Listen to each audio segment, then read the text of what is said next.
Hi viewers, welcome to dial sports. So IPL 18 season second half కూడా చాలా రసవత్తరంగా మారుతుంది. మ్యాచ్ కి వచ్చే రిజల్ట్ మొత్తం ప్లే ఆఫ్ అవకాశాలను ప్రతి టీం కి కూడా కొన్ని టీమ్స్ కి సంక్లిష్టంగా మారిస్తే మరికొన్ని ప్లే ఆఫ్ రేస్ లో ముందుకు దూసుకెళ్తున్నాయి. సో గెలిచే మ్యాచ్ల్లో ఓడిపోతుంది రాజస్థాన్ రాయల్స్. వరుసగా 4వ మ్యాచ్ లో ఇటువంటి పరిస్థితి. కంప్లీట్ గా ఇందులో 3 మ్యాచ్లు ఖచ్చితంగా వాళ్ళు గెలుస్తారు అనుకున్న పరిస్థితి నుంచి వాళ్ళు ఓడిపోయారు, చేతిలో ఓడిపోయారు. సో దాదాపుగా ప్లే ఆఫ్ రేస్ నుంచి రాజస్థాన్ రాయల్స్ ఇంకా దాదాపుగా అవుట్ అయినట్టే అని చెప్పి చాలా మంది ఆల్రెడీ కన్ఫర్మ్ చేసేస్తున్నారు. సో మరి ఆర్సీబీతో మ్యాచ్ లో ఎక్కడ మిస్టేక్ జరిగింది, ఎందుకు ఓడిపోయింది రాజస్థాన్ రాయల్స్? సో వాళ్ళ ప్లే ఆఫ్ అవకాశాలు ఇక ఉన్నాయా, ఏమైనా మిరాకిల్స్ హ్యాపెన్ అవుతాయా? సో దీనికి సంబంధించి మనతో మాట్లాడడానికి ప్రముఖ క్రికెట్ కామెంటేటర్ సుధీర్ మహావాది మనతో పాటు జూమ్ ద్వారా అందుబాటులో ఉన్నారు. సుధీర్ గారు, సో రాజస్థాన్ రాయల్స్ ఎందుకని చేతులారా అంటే గెలిచే మ్యాచ్ తీసుకెళ్లి ప్రత్యర్థుల చేతిలో పెడుతుంది అనుకోవాలి? Not just one match yesterday Naresh, ఈ టోర్నమెంట్ మొత్తంలో కూడా అట్లాగే జరిగింది. It started from Hyderabad actually. Second day of the 2025 IPL tournament. అది డే మ్యాచ్. మనం చూసాం, టాస్ గెలిచాడు రియాన్ పరాగ్. అప్పుడు ఆఫ్ కోర్స్ యాక్టింగ్ కెప్టెన్ గా ఉన్నాడు అప్పుడు కూడా. అండ్ హైదరాబాద్ ను బ్యాటింగ్ చేయమని కోరాడు, despite knowing the fact that Hyderabad batting A main strength అని చెప్పి. అండ్ ఆ మ్యాచ్ లోనే వాళ్ళు 286 ఎప్పుడైతే ఇచ్చారో అప్పటి నుంచి వాళ్ళ కాన్ఫిడెన్స్ అనేది కొంచెం కోల్పోతూ వచ్చారు. బికాస్ ఆ మ్యాచ్ లో జోఫ్రా ఆర్చర్ 76 రన్స్ ఇప్పటివరకు చరిత్రలో కూడా చూడలేదు ఐపీఎల్ చరిత్రలో. Of course 75 we saw from Shami also లేటా. ఓకే, సో అలా వాళ్ళు ప్రెషర్ లోకి రావడం చూసాం. Of course Archer has become a different bowler after that. ఆ తర్వాత అద్భుతంగా బౌలింగ్ చేస్తున్నాడు, నిన్న కూడా చేశాడు కూడా.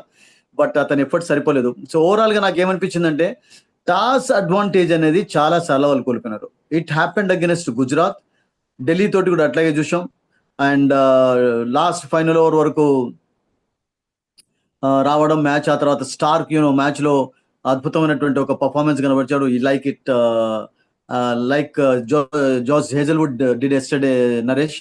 సో ఈ 2 ఆస్ట్రేలియన్స్ వాళ్ళకు నిజంగా చెప్పాలంటే కొంచెం థార్న్ ఇన్ దేర్ ఫ్లెష్ లాగా అయిపోయినారు అసలు. ఒక్కొక్క మ్యాచ్ లో స్టార్క్ వాళ్ళని ఓడించాడు, నిన్నటి మ్యాచ్ లో జాస్ హేజల్వుడ్ ఓడించడం చూసాం.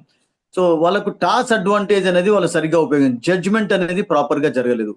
చూడండి, మీరు పంజాబ్ అగైన్స్ గెలిచినప్పుడు కూడా 200 వాళ్ళు ఫస్ట్ స్కోర్ చేశారు and they were happy to bat first actually. But sudden గా వాళ్ళు అసలు యాక్చువల్లీ వాళ్ళ మైండ్ ఎందుకు చేంజ్ చేసుకొని చేజింగ్ ఇష్టపడ్డారో I don't know the reason actually Naresh.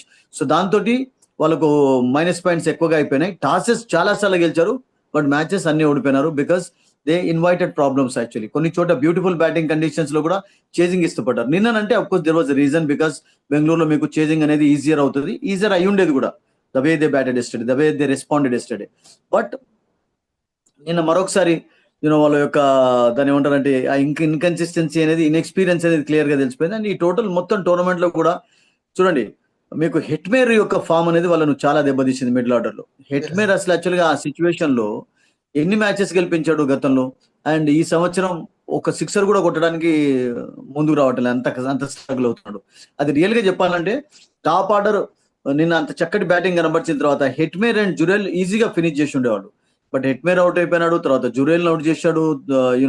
Hazlewood match యొక్క మొత్తం చక్రం తిప్పాడు తన బ్యూటిఫుల్ బౌలింగ్ తోటి.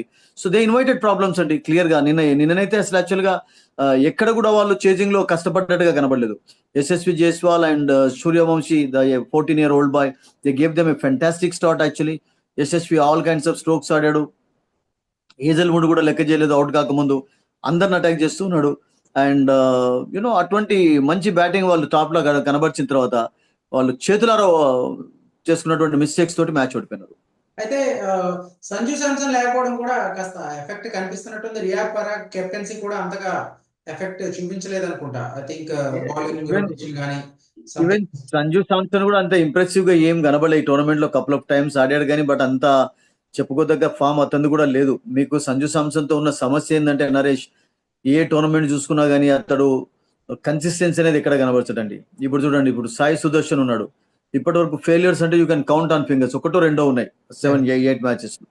Sanju Samson for example 7-8 matches ఆడితే 2-3 సార్లు సక్సెస్ ఉంటుంది, 5 సార్లు ఫెయిల్ అవుతాడు. అట్లా కూడా అతని ఇండియన్ టీంలో కూడా తన యొక్క ప్లేస్ ను బలపరచుకోకపోవడానికి కారణం ఏంటంటే కన్సిస్టెన్సీ లేకపోవడం అనేది. సో కన్సిస్టెన్సీ అతనికి కూడా ఉండదు. యా, ఈ సంవత్సరం అంటే అఫ్ కోర్స్ ఇంజరీ కారణంగా స్టార్టింగ్ లో క్యాప్టెన్సీ చేయలేదు, ఇప్పుడు కూడా టీంలో లేడు, అంటే రెస్ట్ తీసుకుంటున్నాడు, రెస్ట్ అవసరం కనుక. బట్ అతను కూడా అంత ఇంప్రెసివ్ గా అతను ఆడినప్పుడు కూడా అంత ఇంప్రెసివ్ ఏం కనబడలేదండి టీం కూడా. అండ్ ఈ సంవత్సరం చాలా డ్రాబ్యాక్స్ ఉన్నాయి వాళ్ళకు, no doubt about it. Okay, అయితే ఏదైతే ఇప్పుడు ఇంకా only remaining matches for Rajasthan Royals only 5. So 5 out of 5 గెలిచినా కూడా వాళ్ళకి ఏదైనా ప్లే ఆఫ్ హోప్ ఉందనుకోవాలా? I don't think so because మీకు అలా 5 హోప్ ఉంది అంటే మీకు చెన్నై అండ్ హైదరాబాద్ కూడా హోప్ ఉంటుంది బికాస్ వాళ్ళు కూడా లోలో ఉన్నారు ఇప్పుడు ఉన్నటువంటి సిచ్యువేషన్ లో. Yes. అండ్ ఇప్పుడు కొనసాగుతున్నటువంటి కాంపిటీషన్ మనం చూసినట్లయితే నరేష్, నాకు అనిపిస్తుంది 3 టీమ్స్ కి అయితే 88 విక్టరీస్ వచ్చేలాగా ఉన్నాయి. ఒక టీం 9 కూడా స్కోర్ చేసే ఛాన్స్ ఉంది, 9-10 కూడా. సో అటువంటి సిచ్యువేషన్ ఉన్నప్పుడు మీకు 7 కి ఛాన్స్ ఉండకపోవచ్చు. 7 ఉంటే కూడా నెట్ రన్ రేట్ ఎంత ప్లస్ లో ఉండాలి? ఇప్పుడు ఈ ముగ్గురు నెట్ రన్ రేట్ ఎంత మైనస్ లో ఉందంటే వాళ్ళు ఫస్ట్ దాన్ని ప్లస్ లోకి చేరుకోవాలంటే విక్టరీస్ తో పాటు యాక్చువల్లీ నెట్ రన్ రేట్ ను కూడా చాలా మెరుగుపరచుకోవాలి. అంటే బిగ్ విక్టరీస్ అవసరం వాళ్ళకు. ఇప్పుడు మొన్న చూసాం కదా కోల్కతా ఎట్లనైతే చెన్నైని 103 ఆల్అౌట్ చేసి 10 overs లో ఫినిష్ చేశారు, అట్లాగే హైదరాబాద్ ఓడించి 120 ఆల్అౌట్ చేశారు. అట్లా వాళ్ళు చేయగలుగుతున్నారు కనుకనే వాళ్ళు ఓడిపోయినా కానీ నెట్ రన్ రేట్ ను కొంచెం ప్లస్ లో ఉంచుకోగలరు. బట్ ఇక్కడ ఈ 3 టీమ్స్ చూడండి, ఇవాళ హైదరాబాద్ అఫ్ కోర్స్ చెన్నై ఆడతారు, బట్ ఈ 3 టీమ్స్ యొక్క నెట్ రన్ రేట్ -1 నుంచి స్టార్ట్ అవుతుంది కనుక దాన్ని మెరుగుపరచుకోవడానికి నేను అనుకుంటాను చాలా కష్టపడాలి. అండ్ అంత ఈజీ కాదు. 5 wins అయితే సరిపోండి వాళ్ళకు. They are almost out of the tournament. Only official గా మనం అనౌన్స్ చేయలేం కానీ but I think there is no chance. ఈ ఒక్క మ్యాచ్ లో ఓడిపోయినారు అనుకోండి ఫర్ ఎగ్జాంపుల్, ఇక అసలు యాక్చువల్ గా అప్పుడు క్లియర్ గా డిక్లేర్ చేసే ఛాన్స్ ఉంటుంది. బట్ ఉన్న సిచ్యువేషన్ లోనైతే వాళ్ళకు చాలా స్లిమ్ ఛాన్సెస్ ఉన్నాయి. స్లిమ్ గా అసలు యాక్చువల్ గా దెర్ ఇస్ నో ఛాన్స్ అని కూడా చెప్పా కానీ పర్వాలేదు మనం. ఓకే, అయితే ప్లే ఆఫ్ అవకాశాలు పక్కన పెడితే రాజస్థాన్ రాయల్స్ బ్యాటింగ్ కాంబినేషన్ కానీ టీమ్ కాంబినేషన్ లో can you suggest any changes of final 11? ఇప్పుడు వాళ్ళకి ఏంటంటే వాళ్ళు సౌరవ్ సూర్యవంశిని కొంచెం లేట్ ఆడించారా, ఎందుకంటే ఫస్ట్ పవిలియన్ వాతావరణానికి అలవాటు పడాలి. చిన్న పిల్లవాడు, 14 సంవత్సరాలు. And of course Dravid under లో ఉండడం అనేది ఒక ప్లస్ పాయింట్ ఎప్పుడు కూడా, బికాస్ ఈ groom so many youngsters. Actually ఇప్పుడు ఉన్న వాళ్ళందరూ కూడా అతను అండర్-19 కోచ్ గా ఉన్నప్పుడు చాలా చూశాడు. వీళ్ళందరూ కూడా జైస్వాల్ కానివ్వండి, శుభ్మన్ గిల్, వీళ్ళందరూ కూడా ద్రావిడ్ గైడెన్స్ తోటే ముందుకు వచ్చిన వాళ్ళు. సో అక్కడ ఒక ప్లస్ పాయింట్ అయిపోయింది. బట్ వాళ్ళకు రియాన్ పరాగ్ కూడా చెప్పుకోదగ్గ పర్ఫార్మెన్స్ కనబచ్చలేదు. అండ్ నితీష్ రాణా నిన్న పర్వాలేదు, ఒక మ్యాచ్ లో పర్వాలేదు, కన్సిస్టెన్సీ లేకపోవడం అండి. అండ్ లోవర్ ఆర్డర్ వాళ్ళది టోటల్ ఫెయిల్యూర్ అండి. మీకు హెట్మేర్ నిరాశపరిచాడు ఈ టోర్నమెంట్ మొత్తంలో కూడా. అండ్ హసరంగా నిన్న పర్వాలేదు కానీ అతని పర్ఫార్మెన్స్ ఒక మ్యాచ్ లో 4 wickets అండ్ మిగతా మ్యాచెస్ లో కూడా ఇంప్రెసివ్ గా లేడు. ఒక జోఫ్రా ఆర్చర్డ్ ఒక్కడే నిన్న లాస్ట్ లో కోర్స్ కొన్ని రన్స్ ఇచ్చా కానీ అద్భుతమైనటువంటి స్పెల్ అయింది. ఆ ఫస్ట్ ఓవర్ లో 11 runs వచ్చాయంటే కూడా 2 boundaries ఈజీగా షాట్స్ ఆడడానికి ఛాన్స్ ఇవ్వలేదు. ఈ got the ball to bounce. Actually ball move చేశాడు, చాలా ఇబ్బంది పెట్టాడు అసలు యాక్చువల్గా. ఈవెన్ విరాట్ కోహ్లీ కూడా ప్రాబ్లమ్స్ ఫేస్ చేశాడు. సాల్ట్ గా అసలు అర్థం కాలేదు ఎట్లా షాట్ ఆడాను. ఒక జోఫ్రా ఆర్చర్డ్ మాత్రం ఈ టోర్నమెంట్ మొత్తంలో ఫస్ట్ మ్యాచ్ తర్వాత చాలా ఇంప్రెసివ్ బౌలింగ్ కనబరిచాడు. అండ్ సందీప్ ఆల్సో చెప్పుకోదగ్గ పర్ఫార్మెన్స్ కనబరచలేదు. తుషార్ దేశపాండే కూడా నిజంగా చెప్పాలంటే నరేష్ వాళ్ళను కొంచెం డిసప్పాయింట్ చేసే మ్యాచెస్ చూసాం ఎక్కువగా. So nothing has worked out for them అండి. Okay, thank you very much Sudheer గారు. సో దేర్ ఓన్ మిస్టేక్స్, ఎక్కడ కూడా కాంబినేషన్ సెట్ అవ్వకపోవడం, అలాగే ఇన్కన్సిస్టెన్సీ వల్ల ఎవరు కూడా కన్సిస్టెంట్ గా ఒక పెర్ఫార్మెన్స్ ఇవ్వకపోవడంతో రాజస్థాన్ రాయల్స్ ఈ టోర్నమెంట్ లో నాట్ అఫీషియల్ గానీ అన్అఫీషియల్ గా దాదాపు క్రాష్ అవుట్ అయిందని సుధీర్ మహావతి చెప్తున్నారు. Keep watching dial sports.